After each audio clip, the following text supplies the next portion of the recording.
নমস্কার, আমি ঋতব্রত। আজব দেশের গজব কথার দ্বিতীয় পর্বে আজকে সবাইকে স্বাগত জানাই। আজকে এই পর্বে আমরা কথা বলবো মহারাষ্ট্রে যে ইলেকশন আসছে সেই বিষয় নিয়ে। আমরা জানি যে মহারাষ্ট্রে আপাতত যে দুটো অ্যালায়েন্সের মধ্যে মোকাবিলা হচ্ছে, তার একদিকে রয়েছে বিজেপি, অজিত পাওয়ারের নেতৃত্বে যে এনসিপি রয়েছে সেই ফ্যাকশনটি, এবং একনাথ শিন্দের নেতৃত্বে শিবসেনার যে ফ্যাকশনটি রয়েছে সেই অংশটি। অর্থাৎ এই তিনটে দল মিলে একটি জোট তৈরি করেছে যার নাম মহায়ুতি জোটবন্ধন বা গোটবন্ধন হিন্দিতে বলে। অন্যদিকে রয়েছে মহাবিকাশ আঘাড়ি, যার মধ্যে রয়েছে কংগ্রেস, শরদ পাওয়ারের নেতৃত্বে যে অবশিষ্ট এনসিপি বেঁচে রয়েছে সেই দল, এবং উদ্ধব ঠাকরের নেতৃত্বে যে শিবসেনা রয়েছে সেই দল। গত কয়েক বছর আগে কিন্তু পরিস্থিতি এমন ছিল না, এত ফ্যাকশন ছিল না। বিজেপি এবং শিবসেনা একসাথে জোট করে রয়েছিল, তার উল্টো দিকে ছিল কংগ্রেস এবং এনসিপি, এবং সেখানে বিজেপি সংখ্যাগরিষ্ঠ দল হিসাবে উঠে এসেছিল, শিবসেনাও যথেষ্ট সংখ্যক আসন পেয়েছিল। কথা ছিল যে বিজেপি শিবসেনা মিলে গভর্নমেন্ট তৈরি করবে, কিন্তু দুজনেরই মুখ্যমন্ত্রী হওয়ার স্বাদ হয়।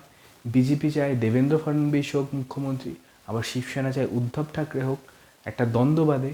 তখন শিবসেনা ডিচ করে বিজেপিকে এবং তারা এনসিপি কংগ্রেসের সাথে হাত মিলায়, এবং বিজেপির গভর্নমেন্ট তখন তৈরি হয় না, শিবসেনা এনসিপি কংগ্রেসের একটি গভর্নমেন্ট তৈরি হয়, যার মুখ্যমন্ত্রী হন উদ্ধব ঠাকরে। কিন্তু রাজনীতি, ভারতের রাজনীতি, কখন যে কি হয় সেটা বোঝা যায় না। প্রত্যাশা একরকম থাকে, ঘটে অন্যরকম। সেটাই হলো, একনাথ শিন্দের নেতৃত্বে শিবসেনা একটি অংশ উদ্ধব ঠাকরের শিবসেনা থেকে বেরিয়ে যায়, এবং তারা নিজেদেরকে প্রকৃত শিবসেনা বলে দাবি করে, এবং সত্যি সত্যি আদালতের নির্দেশে তারাই মূল শিবসেনা হিসাবে বিবেচিত হয়। উদ্ধব ঠাকরের শিবসেনাকে নতুন সিম্বল দেওয়া হয়, এবং একনাথ শিন্দে বিজেপির সাথে যুক্ত হয়ে তার শিবসেনা এবং বিজেপি মিলে সরকার তৈরি করে, যার মুখ্যমন্ত্রী হন একনাথ শিন্দে। তার সাথে সাথে এনসিপিরও একটি ফ্যাকশন এই মহাবিকাশ আঘাড়ির যে জোট সেখান থেকে বেরিয়ে যায় এবং মহায়ুতি জোটবন্ধনের সাথে গিয়ে যুক্ত হয়, যার নেতৃত্বে রয়েছেন অজিত পাওয়ার।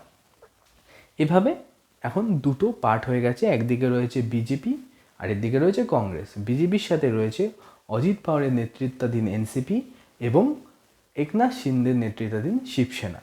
আর ডান দিকে মহাবিকাশ আঘাড়ির মাথায় রয়েছে কংগ্রেস, তার সাথে যুক্ত রয়েছে উদ্ধব ঠাকরের শিবসেনা এবং শরদ পাওয়ারের এনসিপি।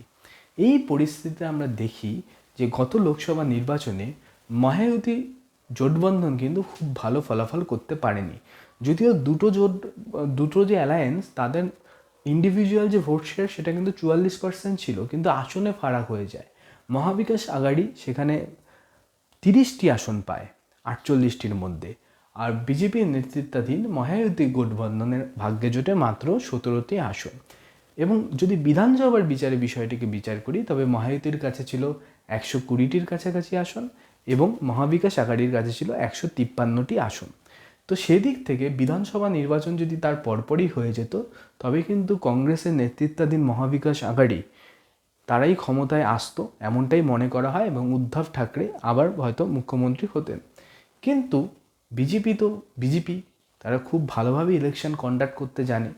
তারা ইলেকশনটিকে ডিলে করে দেয়, ফলে লোকসভা ভোটের যে মুড আমরা দেখতে পেয়েছিলাম সেটা কিন্তু নষ্ট হয়ে গেছে। অবশ্যই এতদিন একনাথ শিন্দে মুখ্যমন্ত্রী ছিলেন, তার সাথে সাথে বিজেপি এর সাথে যুক্ত ছিল, সরকারের বিরুদ্ধে অ্যান্টি ইনকামবেন্সি ফ্যাক্টর তৈরি হয়েছে। ফার্মিং নিয়ে মহারাষ্ট্রে একটা বিশাল সমস্যা রয়েছে ফার্মার্সদের নিয়ে। তার কারণ হচ্ছে মহারাষ্ট্রে ফার্মার্সরা কেউ কেউ অনেক বড় লোক, আবার কেউ কেউ কিন্তু সুইসাইড করতেও বাধ্য হন। সব থেকে বেশি সুইসাইড বা কৃষকদের মধ্যে সুইসাইডের ঘটনা কিন্তু মহারাষ্ট্রেই ঘটেছে।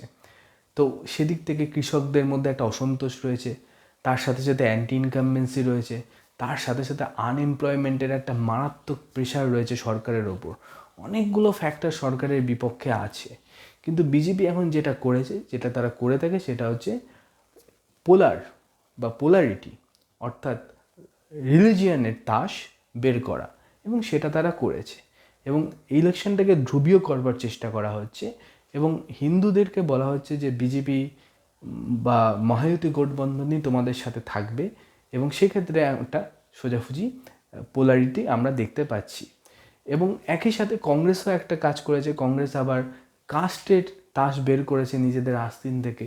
কাস্টের বেসিসে যদি ভোটটাকে বের করে আনা যায়, অর্থাৎ একদল রিলিজিয়ানের সাহায্য নিচ্ছে আর একদল কাস্টের সাহায্য নিচ্ছে। মাঝখানে যে ইস্যুগুলো পড়ে রয়েছে, আনএমপ্লয়মেন্ট বা তার সাথে যুক্ত হচ্ছে ফার্মারদের problem, anti incumbency factor, infrastructural problem, ইন্ডাস্ট্রির প্রবলেম, সেগুলো নিয়ে স্বাভাবিকভাবে আলোচনা তেমন হচ্ছে না, কারণ আমাদের দেশে ভোটে এগুলো ব্যাপারকে খুব গৌণ বলে মনে করা হয়। যেগুলো আপাত অপ্রাসঙ্গিক ব্যাপার, ধর্ম, তার সাথে সাথে কাস্ট, এগুলোই গুরুত্বপূর্ণ হয়ে যায়। একটি দল কাস্ট নিয়ে খেলছে আর একটি দল ধর্ম নিয়ে খেলছে। এই পরিস্থিতিতে কি হয় সেটাই দেখার। কিন্তু বিজেপি এই যে সময়টা পেল, তাদের যে গভর্নমেন্ট, মায়াবতী জোটবন্ধনের যে সরকার, তারা কিন্তু কিছু বুদ্ধিমানের মতো কাজ করেছে। সবাই জানে যে আনএমপ্লয়মেন্ট যদি বেশি থাকে তবে টাকা পয়সা নিয়ে মানুষের মধ্যে একটা প্রবলেম তৈরি হয়। সেটা সাময়িক সময়ের জন্য, কিছুক্ষণের জন্য বা কিছু দিনের জন্য সেটাকে যদি সলভ করতে হয়, তার বেস্ট উপায় হচ্ছে ডিরেক্ট ক্যাশ ট্রান্সফার। সেটার উদ্যোগ কিন্তু না হয়েছে। সরকার কিছু প্রকল্প তৈরি করেছে যার মাধ্যমে মহিলাদের প্রত্যেক মাসে 1500 টাকা করে দেওয়া হবে। দীপাবলির জন্য আলাদা করে 1500 টাকা দেওয়া হলো। অর্থাৎ ডিরেক্ট ক্যাশ ট্রান্সফারের মাধ্যমে ভোটারদের মনকে প্রভাবিত করবার যে চেষ্টা এ রাজ্যেও আমরা দেখেছি, সে রাজ্যেও কিন্তু বিজেপি সরকার করেছে। বিজেপি সরকার নয়, অ্যাকচুয়ালি বলা উচিত একনাথ শিন্দের সরকার, কারণ তিনিই মুখ্যমন্ত্রী। কিন্তু আমরা সবাই জানি বিজেপি সংখ্যাগরিষ্ঠ দল, তো সেদিক থেকে বিজেপি সরকারই বলা ভালো। তো মহায়ুতি গঠবন্ধন আর একদিকে মহাবিকাশ আঘাড়ি, খেলা কিন্তু জমে উঠেছে। কি হবে বোঝা যাচ্ছে না, কিন্তু যেটাই হোক সবাই চায় সেটা যেন স্টেবল হয়। আবার এখান থেকে ভেঙে কেউ ওদিকে চলে গেল, আবার ওদিক থেকে ভেঙে কেউ এদিকে চলে গেল, সেরকম যদি হতে থাকে তবে যেটা হয়, সেই রাজ্যের মানুষদের কিন্তু খুব অসুবিধা হয়। বারবার যদি এরকম পালাবদল ঘটতে থাকে এবং সরকার পড়তে থাকে, সেটা হওয়া উচিত নয়। একটা সরকার যদি ক্ষমতায় আসে, তার 5 বছর থাকা উচিত। তার যে কাজ করবার সেটা করবে, যা পারবে না সেটা পরবর্তীকালে মূল্যায়ন হবে। কিন্তু একটি সরকারের মধ্যে সেই স্টেবিলিটি থাকা প্রয়োজন। আশা করি দুটো দল, যদি যেই দলই ক্ষমতায় আসুক না কেন, সেই দল সেই স্টেবিলিটি মেনটেন করতে পারবে। এটাই মহারাষ্ট্রের মানুষদের সম্ভবত চাহিদা। এই পর্যন্তই ছিল আজকের পর্ব। নিঃসন্দেহে আপনারা আমাদের পাশে থাকবেন এবং চ্যানেলটিকে সাবস্ক্রাইব করবেন। ধন্যবাদ, ভালো থাকবেন।